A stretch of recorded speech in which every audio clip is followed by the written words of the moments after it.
Hello friends, today we are going to discuss about the next important topic, that is the nanomaterial, which is the part of engineering material. As we know that nanomaterial is the foundation of the physics, chemistry, that material science and engineering materials. Whatever that nanomaterial in the recent year, due to their predominant that properties like optical properties, electrical property, mechanical property, magnetic property, it having the significant applications. So what is that nanomaterial? Friends, nanomaterial is nothing but the material who having the particle size which is ranges in between 1 to 100 nanometer. A material whose particle size is 1 to 100 nanometer is nothing but the nanomaterials. Let us discuss about the some that important property that is concerned with the nanomaterial. So next point is properties of nanomaterials.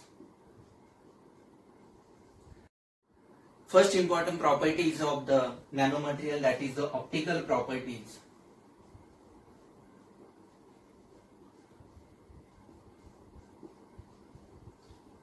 This optical property basically depends on the some of the parameters is of the nanomaterial, that is the size,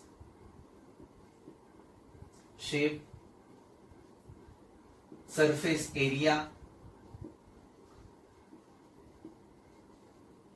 and if doping is there, which dopant is used. According to that, this optical property is varied. For that purpose, if we pick up the very simple example is of CDSE. If its particle size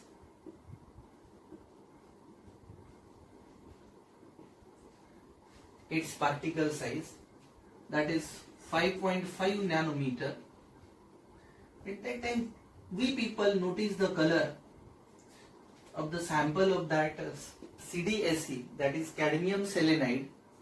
Its color is red. What is the color? Red.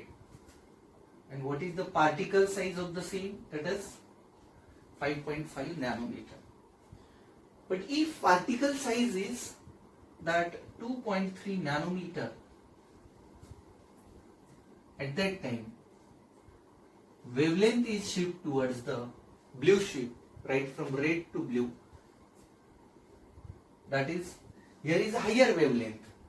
Because of higher wavelength is absorbed right from the electromagnetic, its color is the reddish one. But in this case, particle size is decreases is of that CDSE. Hence, its color is, due to this particle size, its color is that blue. Its color is blue. Apart from this, one more example is of the optical property. If we consider the example of the gold, that having the particle size suppose 100 nanometer, at that time its color is orange one. But if we deduce that particle size to the 50%, at that time color of the gold is greenish one. And again we deduce the particle size right from the 2 to 5 nanometer, color of that gold, it is the yellow. That means again shift is right from red to that blue. Okay, so this is all about the optical properties that is shown by the nanoparticles. Next important property is of the nanomaterial, that is the electrical property. Electrical property.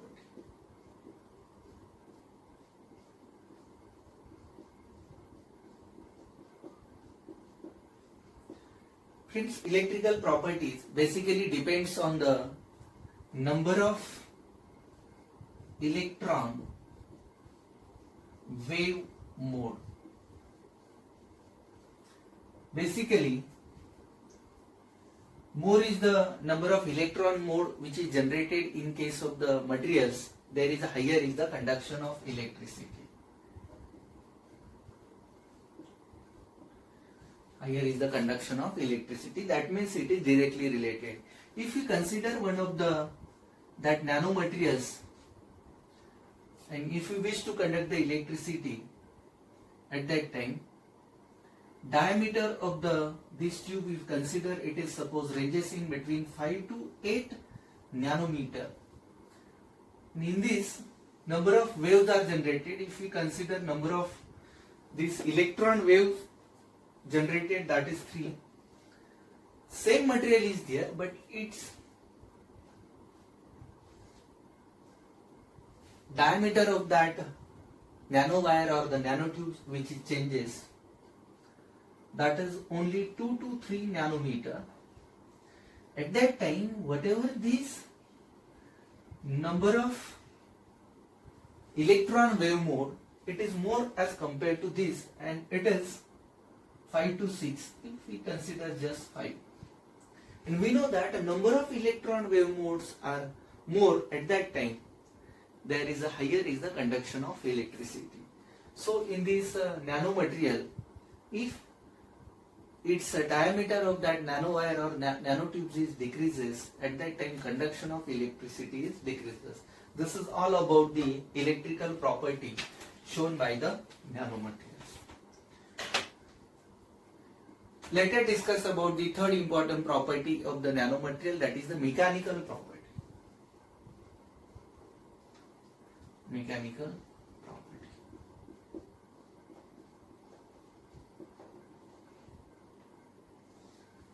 Owing to the porosity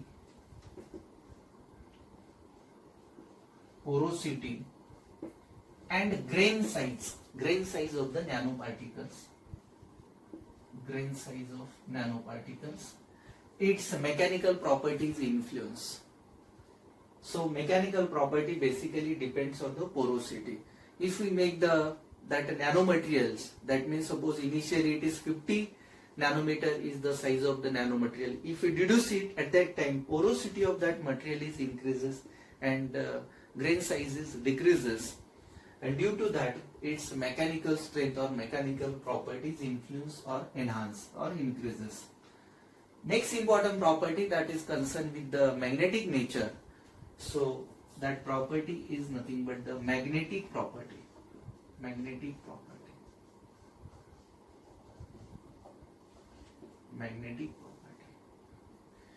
What is that magnetic property? For that purpose we pick up the better example is of the gold and platinum. In the bulk form they are non-magnetic, but whatever its nano form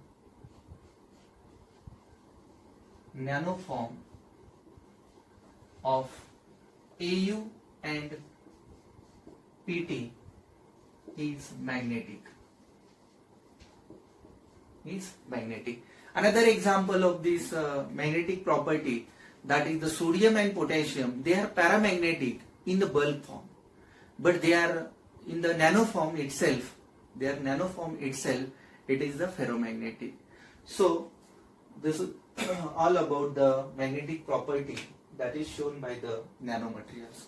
These are the 4 important property: optical property, electrical property, mechanical property, and the magnetic property. Next point, that is nothing but the classification of nanomaterials. Let us discuss about the classification of the nanomaterials. According to the Segal, the most typical way of the classifying the nanomaterials according to their dimension. Basically it is classified into the 4 important types. First one is zero-dimensional nanomaterial.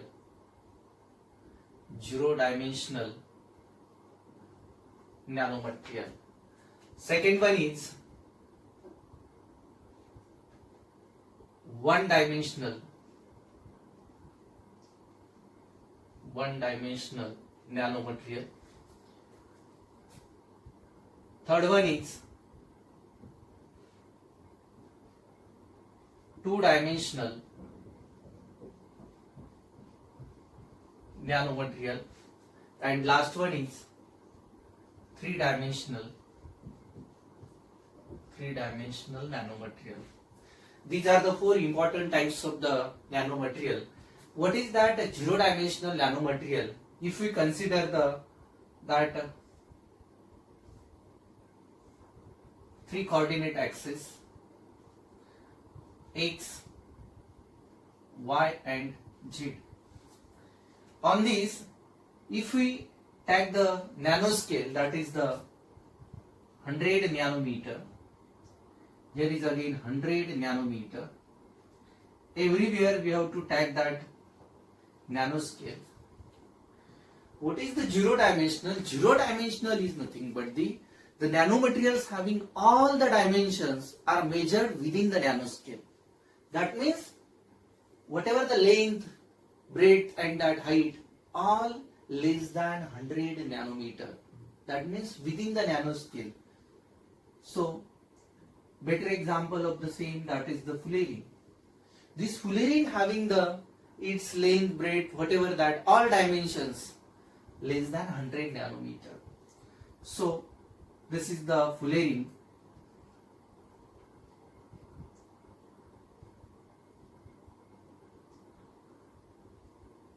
Is the better example of the same.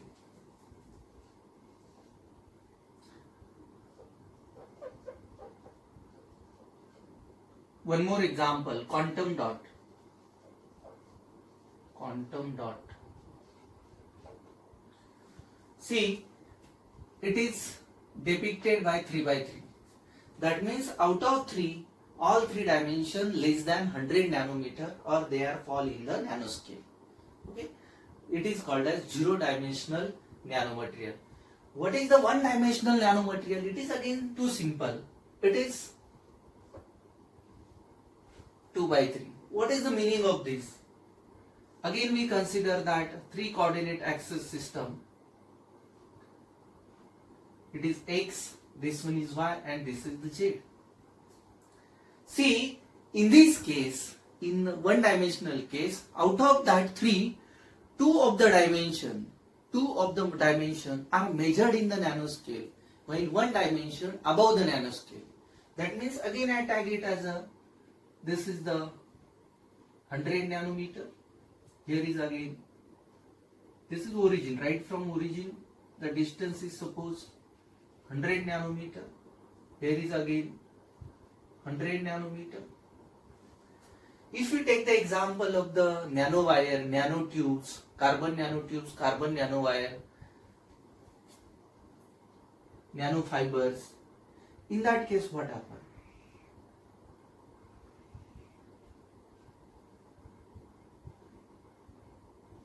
Suppose this is the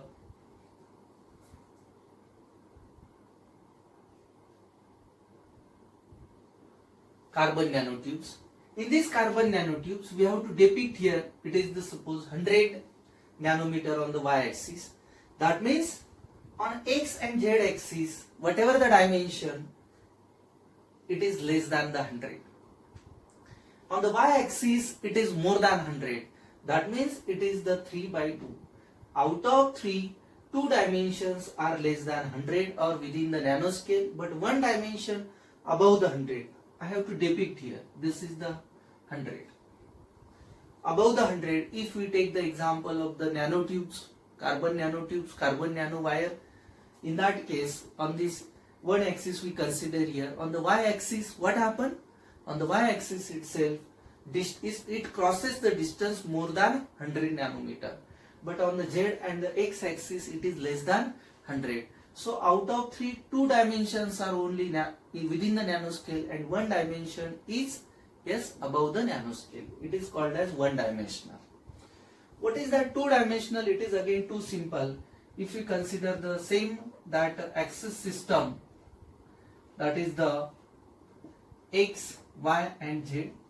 And if we pick up the example of the, again simple example is of the graphene. In this graphene itself, graphene sheet is there. We already discussed that graphene sheet is the 2 dimensional. See, that means it is just what happened to here. Again we mark here, it is the 100 nanometer. Here we mark it is the 100 nanometer. Here also we mark 100 nanometer. See, in this case, if we consider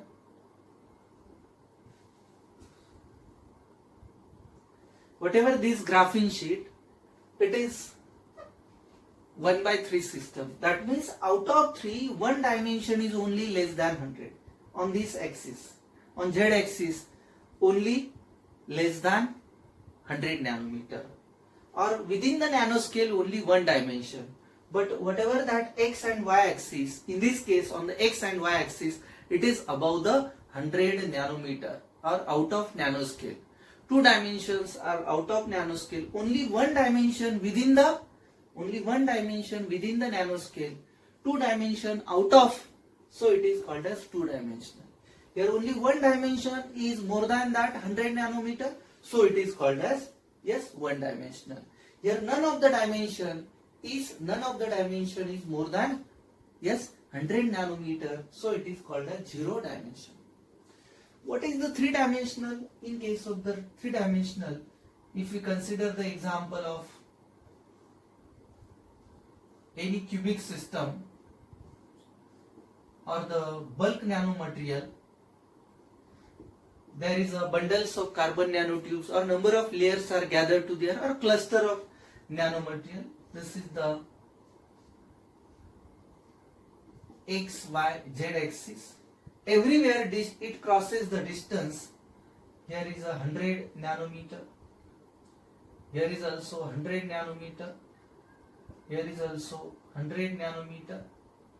On each and every axis, it crosses the distance more than that 100 nanometer. So it is called as, it is 0/3 system.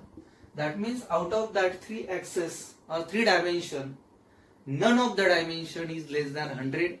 All dimensions are more than 100 nanometer. That is called as the 3-dimensional nanomaterials. So in this case, 3/3 means none of the dimension is more than 100. All dimension within the, all 3 dimension within the, yes, nanoscale or less than 100 nanometer. Here only one dimension is above the 100 nanometer. That's why it is called as one dimensional.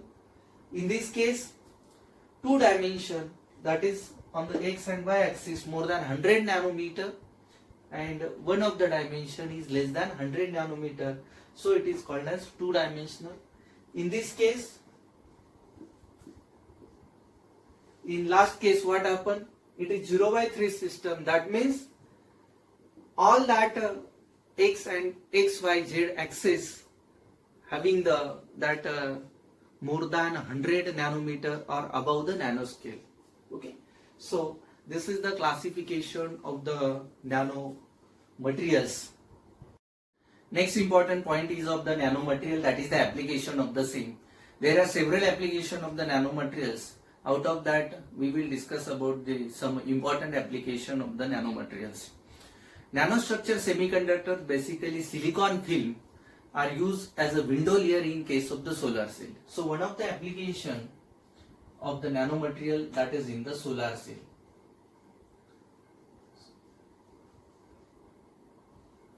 Second application, for degrading the dyes, there is a use of the photocatalyst as a one of the nanomaterial.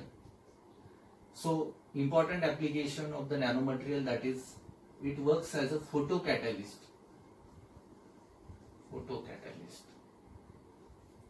It works as a photocatalyst. That quantum dot, that is the silicon powder, that is used as a electroluminescent material. Quantum dot,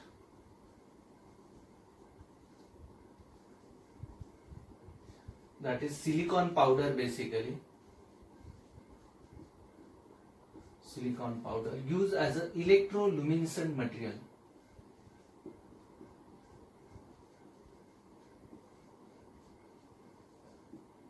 Electroluminescent material. This is again one of the important application of the nanomaterial. Next important application, so as to convert the one organic molecule into the another organic molecule, there is a use of the that nanomaterials, and it is called as organic conversion. Organic conversion.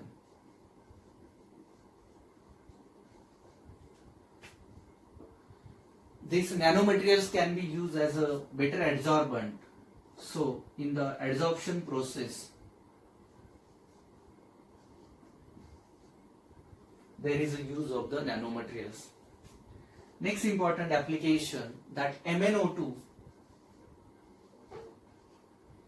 nanostructure MnO2, it can be used in the energy storage device, that is in the batteries, rechargeable battery.